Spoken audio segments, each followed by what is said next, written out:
Hello, folks. I want to thank you for joining us today for the first installment of Automating Your Manufacturing Future. Today, we're going to talk about downstream data flow and what it means to collaborate data and use it in future processes. In this case, we're going to be highlighting Technology Manager as a focus of this data, as well as shop documentation and the post processor.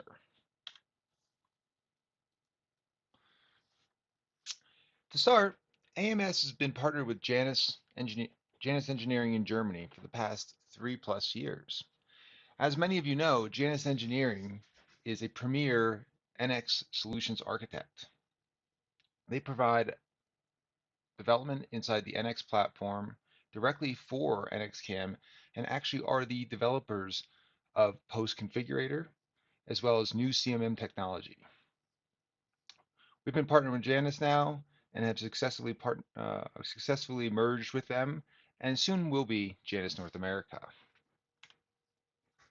Today we're going to be talking about data, and of course, downstream data. So we're going to go over the whys, the hows, the effects, and how TeamCenter can help manage all this data for us. And of course, Technology Manager. We'll review the user interface, how easy it is to use. We can customize it to any customer's environment. And of course, the data collection aspects and the SQL environment that the data is based in. And finally, we're going to finish up this presentation with NX integration as well as a post processor, and we're going to show you some really neat post shop documentation that we've developed. Now, many of you understand this principle. This is the workflow designed with inside of NXCAM. Of course, this is a downstream workflow, just like we're going to focus on throughout this webinar. This downstream workflow focuses on the design model, the job prep, and then tying it all into simulation and shop documentation along with our programming and job setup, of course.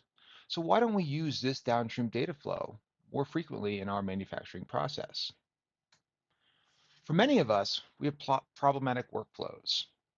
These problematic workflows revolve around many different software platforms, different data sources, and data that's not reusable.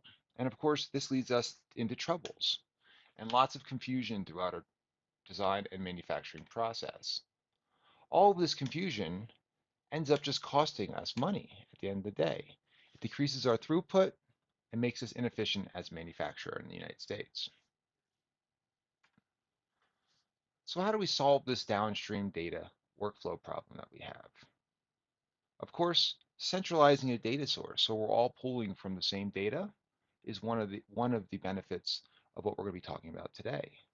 So here you can see if we work from the left to the right, all of that data has associativity going out to our manufacturing process. In this instance, you can see that manufacturing is pulling data from a central hub, that the same hub that the engineering data is going into. So when our engineering data updates, our manufacturing data updates with it. Then, of course, downstream, we can use that manufacturing data to the shop, to the tool crib, and of course, posting shop documentations and adding the additional data that we need inside of our post processor. So to start today's presentation, to show you a really cool product, we're going to introduce Jim Kuthbart. Jim is our technology manager expert and is going to help us walk through Technology Manager today and all the functionality and how we can use this downstream data into things like post-processing as well as shop documentation. So without any more to say, I'm going to hand the mic to Jim and let Jim show you how powerful Technology Manager really is. Thank you, Tim, for describing what a downstream workflow should look like with a central data management system. Now, I know from experience how many companies out there think tribal knowledge has been and always will be the way to manufacture products. But when we are talking about a central data management system, we cannot rely on Mike the programmer, Tom the operator, or Jeff the designer to always be around answering everyone's questions and doing their jobs forever, which is why product lifecycle management systems were created. TeamCenter provides a single source of product and process knowledge so you can let everyone retire on time. TeamCenter allows your manufacturing and design teams to work together through business process workflows that will guide them through the steps on making their products. TeamCenter also has built-in applications, one of which is the Manufacturing Resource Library, or MRL. For any of you that currently use MRL, you know how heavy and non-user friendly it can be to create just a simple tool assembly. Luckily for us, we have Technology Manager to make our lives easier. Now, before I go into detail about how great Technology Manager is, let us go back to Mike the programmer. Mike currently has to use the standard NX tool library for programming his parts. This creates major headaches for Mike as he cannot easily visualize and find the right tool while trying to get his tasks done on time. After months of Mike pleading to his boss to get him Technology Manager, all of his headaches have finally disappeared. Mike can now use Technology Manager to quickly create a new tooling component or assembly. He can modify the classification structure to fit the business's needs. He can even search for tools faster than ever. He can also add custom attributes on tools to be used in downstream processes such as shop documentation or post-processors. These are just some of the many benefits Mike will learn to love as he continues to incorporate Technology Manager in his daily programming routine. I am now going to provide a quick demonstration of Technology Manager to go over the user interface, some of the cool features it has to offer, and then show how a programmer can use Technology Manager to easily create a new tool assembly and then send it to NX to use in some downstream processes, such as simulation, shop documentation, and post-processing. So I'm going to log into Technology Manager now. And now we can see the user interface. On the left-hand side here, we see the classification hierarchy, starting with assemblies and broken down into classes. Within each class, we have subclasses. And like I said earlier, all of this is customizable to fit your business's needs. So if you guys don't have any laser tools on your shop, we can remove this here to eliminate any confusion. Along with, if you have any subclasses for milling that aren't listed here, they can be quickly added to fit your business's needs. On the right-hand side, we can see a nice graphical display of each tool assembly, along with some key attributes in this card view window. These attributes listed underneath each tooling assembly can also be configured to display attributes that pertain to your business. The operator also has two options on how they want to view the tools within Technology Manager: the card view, which we have now, or the table view. In the table view, we can easily click through each tooling assembly and get a nice preview window here at the bottom. You can also quickly filter based on any of the columns here at the top to make searching fast and easy. This preview window down here at the bottom isn't just a 2D representation of the tool, it's also a 3D viewer. So you can quickly assess what tool you are looking at and make sure everything looks correct. Switch back to the card view. And now we can see how an operator can come in here and view a tool quick and easy simply by double clicking on any assembly. It's going to populate this detail view, which you can see on the left hand side for assemblies. We have the assembly view, and then it's broken down into the components that make up this assembly. In the middle here, we have information about the attributes that relate to this tooling assembly. You can see it's broken up by geometry, information, and database information. This as well is allowed to be customized to fit your business's needs. So if you need supplier data, if you need part material, if you need other specs that aren't listed here out of the box, we can easily add those in here to fulfill those needs and then push that down into your post-processors or shop documentation. On the right hand side here, we're also getting a 3D preview of the tool assembly that we have built. It has some of the key attributes listed as well. And as you can see, as I'm highlighting over each component on the left hand side, it's also highlighting. Simply double clicking will expand each component into its own detail view. Within here, you can see any of the attributes and information, and also have a 3D model with the attributes listed on it. You can see that here as well for the base tool. Now, if you want to make it more efficient when you're trying to find a tool assembly or any component, Technology Manager also has a very easy to use search functionality. You can see here at the top we have this search bar.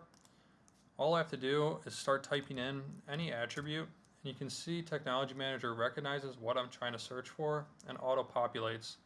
So I can start scrolling down and selecting which attribute, click enter, and now it's going to populate what expression I want to search on. So we can have equals to, less than, greater than. All you have to do is pick one and then enter a value. So I'll start out with a tool diameter that is 2 inches. See, once I enter that, we quickly get our results right here displayed to us, making the filter fast and easy. Technology Manager also allows us to save these searches, which is very useful when you're trying to program quickly and find your tools efficiently. The Save Search bar is based on each classification structure along with each user. So every time you log in, you can have these filters saved so you don't have to keep typing them in every single time you come in the Technology Manager. And you can see here, when I hop over to a different class, that search filter doesn't exist anymore. But when I come back, we still have it available.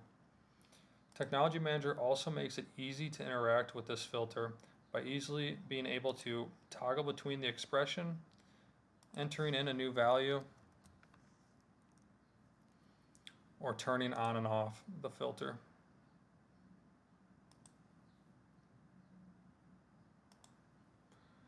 We can also add in multiple search criteria at once. We don't have to be limited to one. So we can also search here on flute length using the exact same order of operations here, typing in the attribute, the expression, and a value. You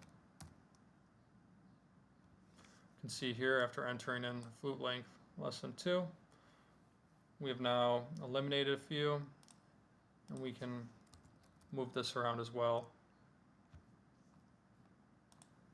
You can also toggle on and off each one, have them both on. Makes it very simple and easy.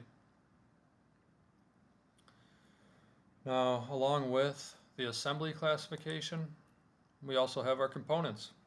You can see here down at the bottom we have our base tools and components at the bottom. Within the base tools we have another classification structure that is identical to assemblies. So we can see here we have our milling, drilling, turning, and then all of our subclasses within each.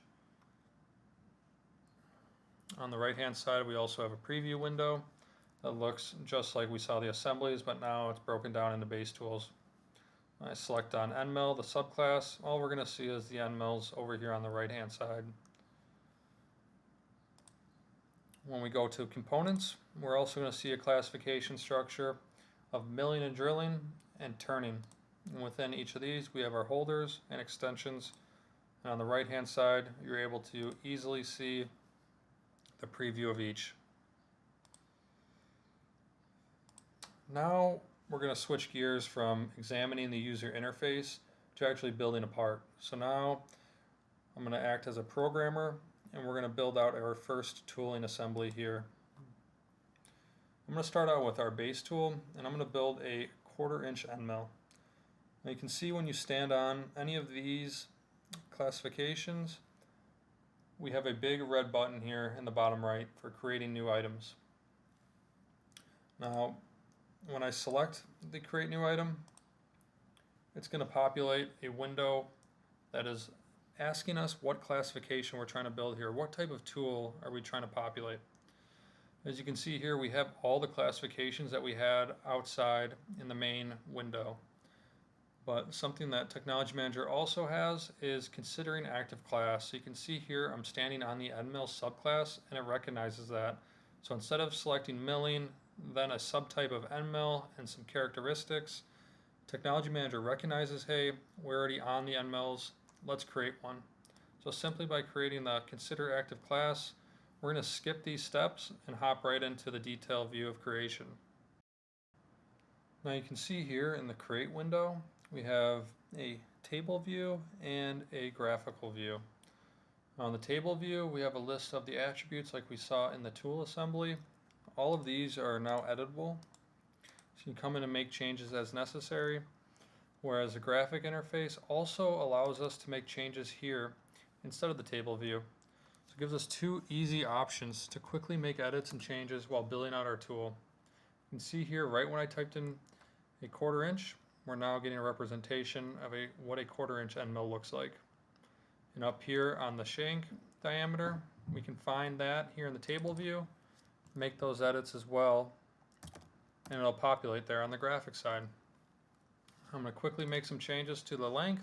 You can see how easy this process is when building a tool. Now, for some attributes that you might not see here on the tool, but they exist here on the table view, because they don't have values yet. But we see here, when I enter in a value, we're going to see it populate here now on the graphic side. So a 1/4 radius of 1/10 of an inch is now on this tool. You can also add in some other information, such as a description,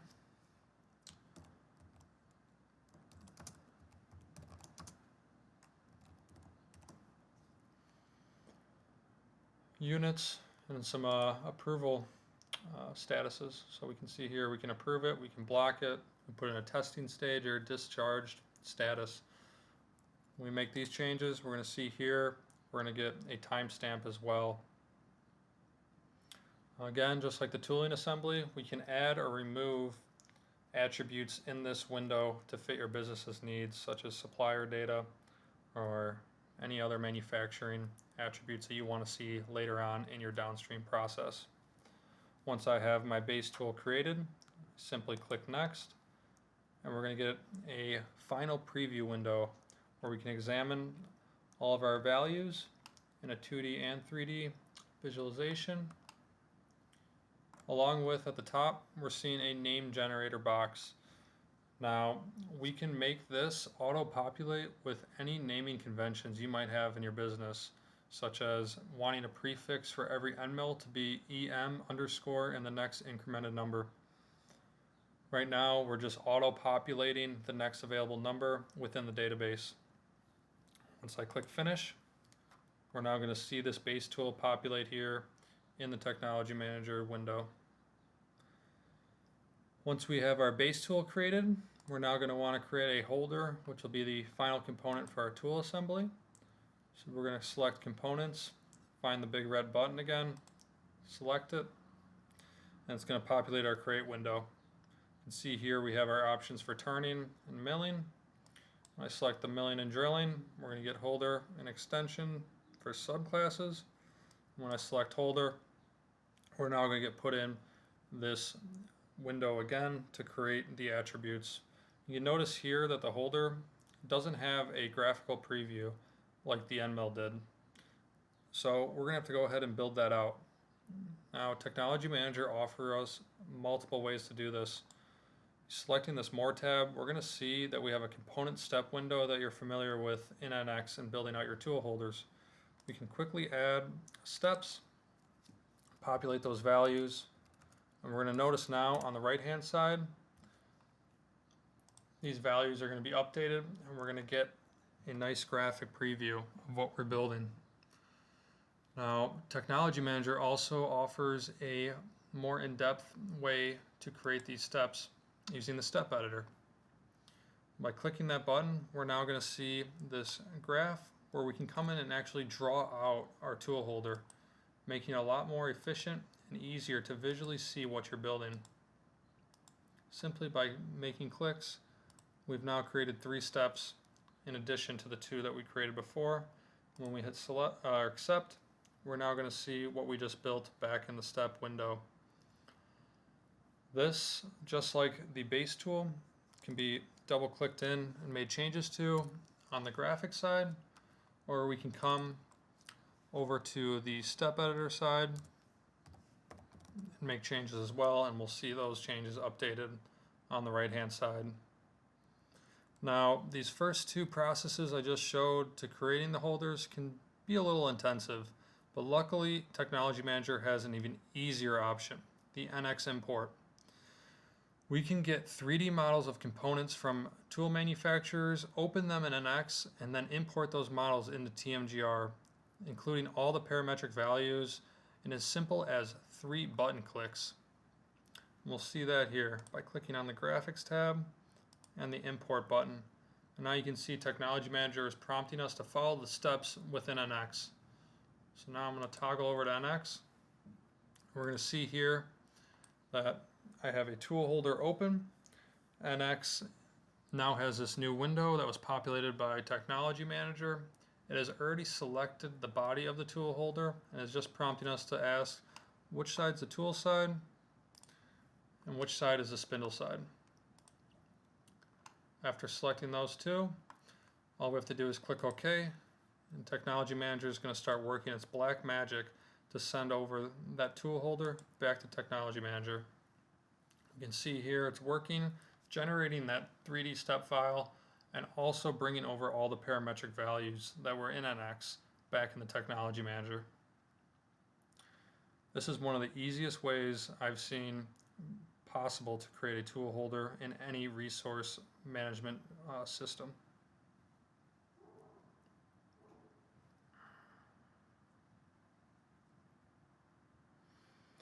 You're also going to see here that the tool that I just imported is actually a metric tool. So as we were just working in inches, Technology Manager allows us to easily switch between metric and imperial units without any issues.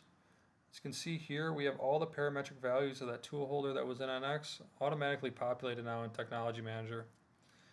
You can also see behind the parametric model, we have the 3D model, and they're overlaid on top of each other so you can quickly see if there's any discrepancies or issues.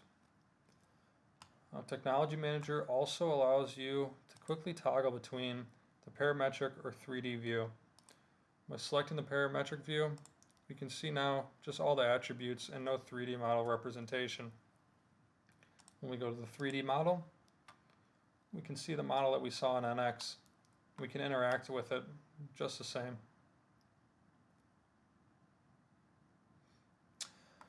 In the very near future, Technology Manager will also allow us to be able to use these 3D models from Technology Manager, send them into NX, and be used within simulation. This feature is also able to be used for turning tools as well. It is not limited to just milling. Once we have our holder model created, we can come in, add in a description, any other attributes that are custom or non-custom can be filled out as well. And we can see here a quick example of what you might see or want in your shop. So what we have here for some custom attributes are machine side clamping and tool side clamping. When we select this blank box, we get a nice drop down menu. I'm going to select the HSK 100 for machine side clamping, and for tool side clamping I'm going to select Tendo. This is very useful to be able to populate attributes like this so we can see that downstream. When I click next, we're going to get the nice name generator, which again can be customized to fit your naming conventions, and then a preview window down at the bottom. Simply click finish, and now we have our new tool holder in the database. So now we got our tool components created, we have our holder and our base tool. Now we're going to build out our full assembly. An assembly also has the create new button down on the right. Gives us our two class options for milling, drilling, and turning. You can select on that. And now we're going to see here our build assembly window, which is asking us to add in a tool holder and a base tool. I'll start out here with a tool holder, and Technology Manager allows us to use its search functionality right here while we're searching for components while building out an assembly. Instead of typing in, it also allows us to do a drop-down menu of the attribute we're looking for. So right now I'm going to search on one of those custom attributes I just showed you, the machine side clamping. When I select that, we're going to see the drop-down menu we just saw. So I'm going to select the HSK 100, click OK, and now Technology Manager is going to display all of the tool holders that were created using the HSK clamping side attribute. I will select the tool holder, click OK, and now we're going to go find our 1/4 inch end mill. Clicking the plus sign, we're going to get the preview window again. Instead of filtering this time, we can look for end mills by the classification. So we can come in here, scroll around until we find a 1/4 inch end mill, or we can come up here, type in that value. We're going to get just the 1/4 inch end mills listed here. There's our tool, our description. And on the right hand side here, while we selected that, it auto-populated a preview of what our tool assembly is going to look like. So we could even go around clicking on the other available tool components to see how they look before finally clicking OK on the one that we're searching for.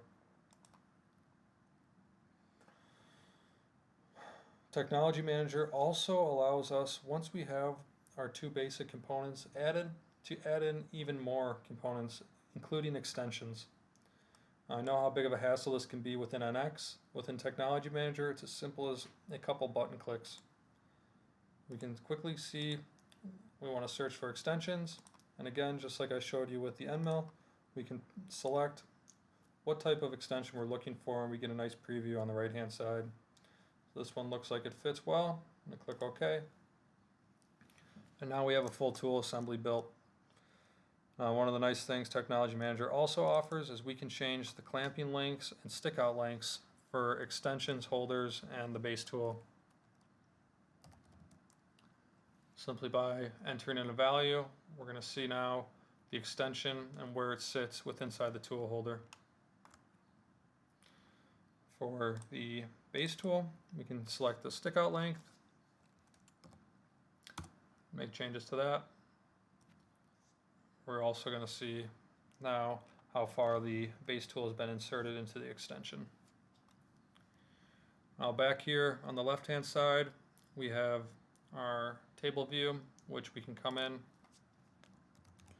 enter in any necessary information,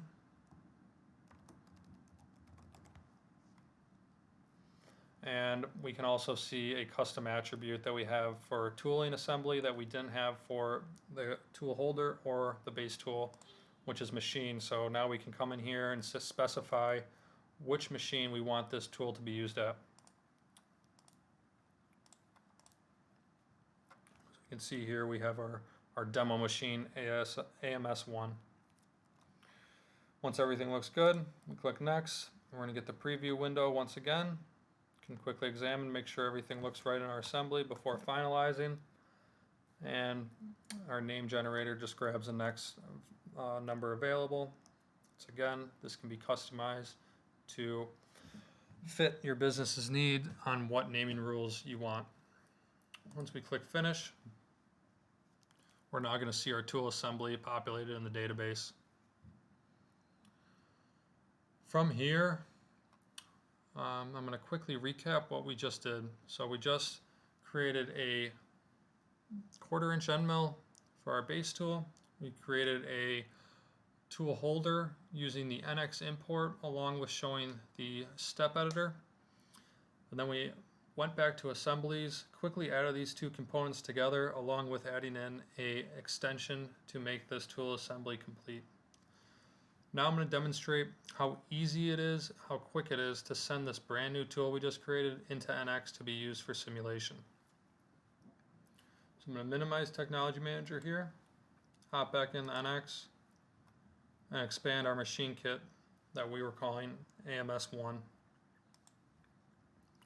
Now we can see here we have a list of tools and operations already built in. We have a part looking to be machined. Now all I'm going to do is send in our new tool assembly. So Technology Manager gives us 2 options to send tools into NX. We can double click into the tool assembly and find the Load Entity to NX button. If we don't want to double click, make it even faster, we have in our quick view the same button available to us. If you watch here on the left hand side, we're going to see as soon as I click this send button, this tool is going to be populated in our NX session. And there we go. Now when I toggle on this tool, we're able to see the tool that we just created minutes ago is now available in your NX session with no issues.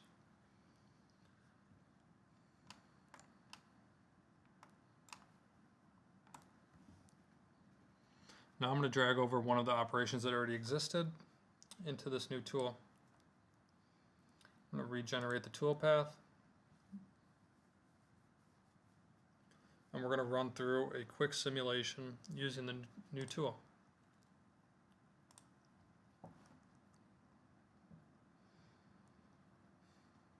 All of those parametric values that we brought over are used in this simulation.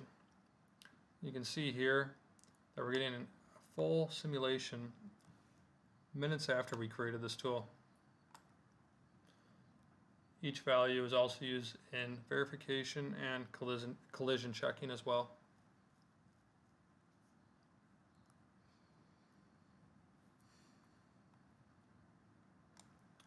I'm going to stop the simulation here and recap again how quick and easy that was to send over the tool assembly we created minutes ago into NX and being able to use that in our simulation, showing how quick and easy Technology Manager fits into our downstream processes. Now, the last couple things here I want to touch on before ending my demonstration is some of the other features that Technology Manager has to offer.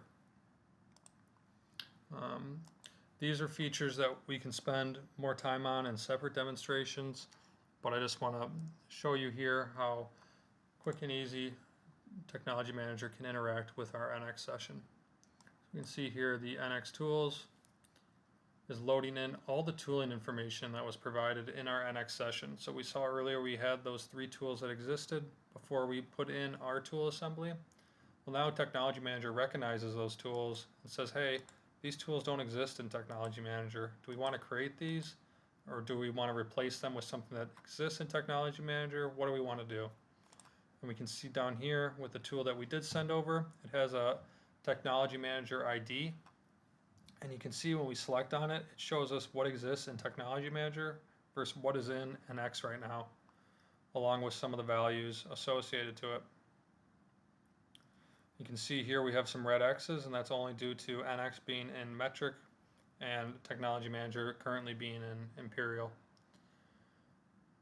Technology Manager also offers a quick replace tool button. So if that tool is not what we wanted when we sent it into NX, we can quickly go find the tool assembly we were meaning to send and switch it out. We also have the Technology tab. This loads in all the operations from your NX session and allows us to quickly update with the tool assemblies we have loaded, the part materials and cut methods, which will then recalculate feeds and speeds on the spot without having to manually go in and make changes yourself, making it a very simple and easy process to update your operations. So these 2 features I just touched on are nice and easy to help with your NX optimization right here within Technology Manager.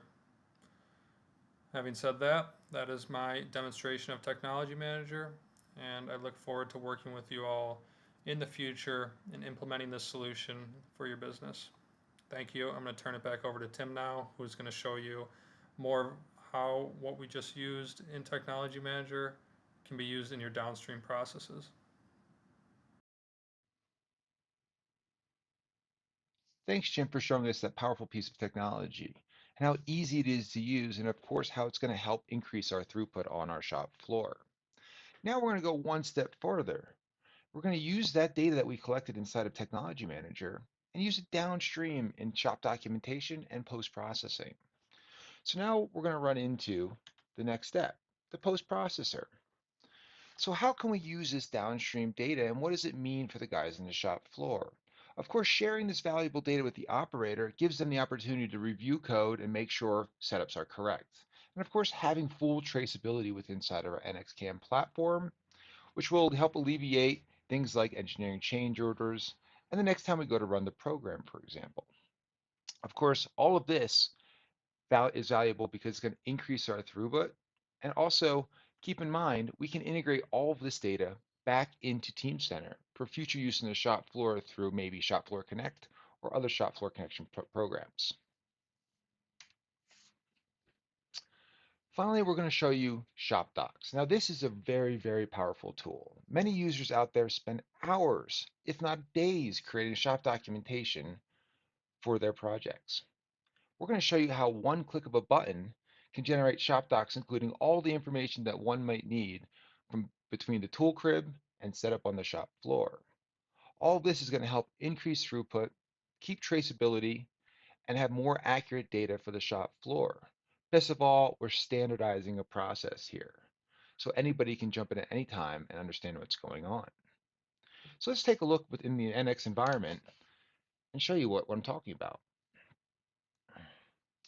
So here you can see we have our part file. We're going to come over here and check out the operations and the tools. So here you can see we brought a tool in from TMGR, and we can take a look at some of the properties associated with this tool.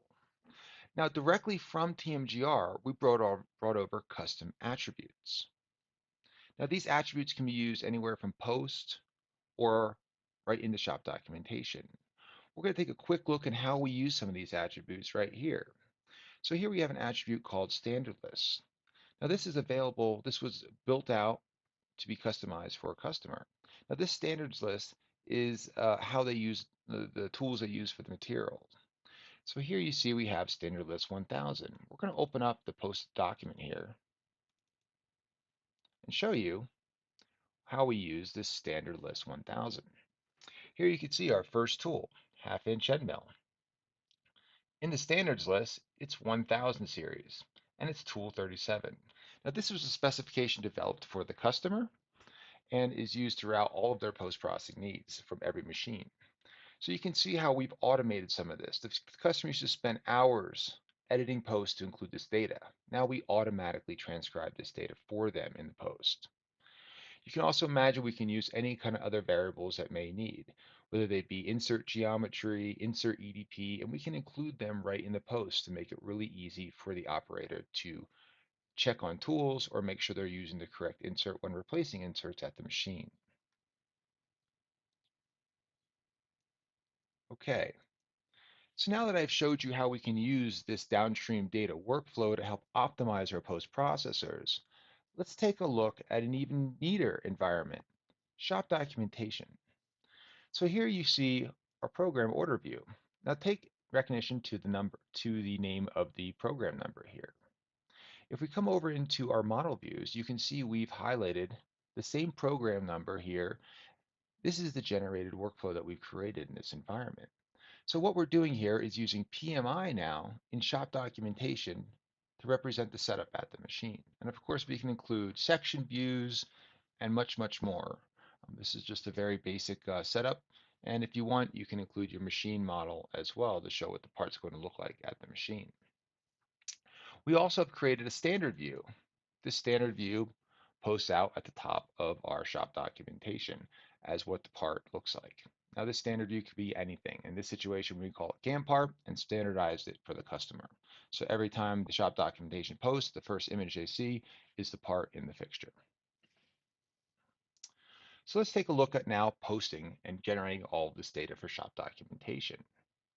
It's as easy as coming over to our program, going to post, select shop docs, and of course, posting out. Now, post-processing is the most accurate way to generate shop docs because we grab all the information that we want from NX, keeping that downstream data workflow as well as traceability throughout our manufacturing process.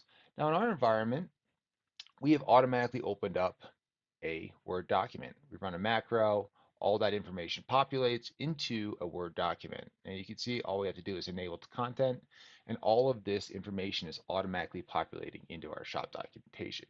Now you can imagine how time consuming it would really be to create all this data in a new Word document. You can see it just took a matter of minutes, if not less, to create it. So here you can see our shop documentation. In this instance, we have that CAM part view, our standard view, with additional data that we're gathering from some UDEs within inside of the program. We scroll down a little bit more, and we see that setup operation. Now, can you imagine how handy this is for the user, the end user, or this operator? Hey, this is what the part looks like, and here are any additional information that I need. I'm highlighted with PMI inside of the part. We go a little further, and we can see a tool setup list. Now, in this situation, we are creating tools in an order at which they come out at the machine. So you can see tool 37, for example, comes out twice. Well, the first time tool 37 comes out, we have an assembly description that's in the attribute of the tool, as well as all the data that's needed in that tool. Now, tool 37 comes out again, and we call it N3702. Now, this was a customer specification. This is how they optimize their workflow, and it's part of their best practices. So this is just some of the things we can do with inside of shop documentation. Of course, we can just post out a list of all the tools used in the operations as well, maybe not use the order of which they come out of the machine. We go a little further and we can see a revision log. Now our revision log is a UDE. So every time there is a revision, we include a new UDE with the revision information and the date. And you can see that our last revision matches our date on the top of our header here. Now this is done on purpose, so you can always make sure that you're working off the latest revision and have the documentation ready for the latest revision. Now finally, getting to the really neat part of shop docs and using Technology Manager to help create our shop docs. We're going to come down to the tool build sheets. Now this is very unique and very helpful for the guys in the tool crib. You can see here we included all of that information that we saw in the attributes of the tool. Now, like I said, we can have as many attributes as we want, and they can be customized to your best shop practices. Here you can see the customer needs the tool number, the EDP number, the assembly name. We have some additional standard attributes that we're populating from NX, such as diameter and flute length. We also have extension EDP, extension stickout, holder EP, and etc. And most importantly, we have a drawing of the tool for them to use to build the tool with all the detailed measurements that are needed to build this tool in a tool crib.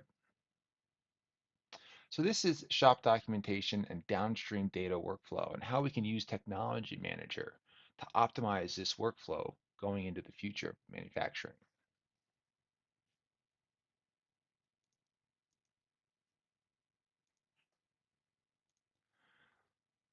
Finally, I just want to summarize what we just saw. Of course, using Technology Manager allows us to enter data much faster. We can reuse that data later then, including all the EDP numbers or any kind of specifications that you want, and have full traceability in our program. Of course, and it's always important to be working on the correct revision or version of that data. All of this is going to enable us to have faster throughput on the shop floor and easily collect data for reuse. I just want to highlight some of the products we have here with AMS and JANUS Engineering North America. Of course, we offer a complete line of NX training services, including CAD and CAM, machine kits to focus on that digital twin, post processors to optimize your posting situation, a great tool management solution as you just saw with Technology Manager. We have other extensions including Speedmill and Speedwire to automate programming for milling and wire and reuse conditions that were previously used in similar parts and geometry. Of course, we're a great TeamCenter integrator as well, and we have things like MES and Shop Floor Connect to fully highlight the TeamCenter integration.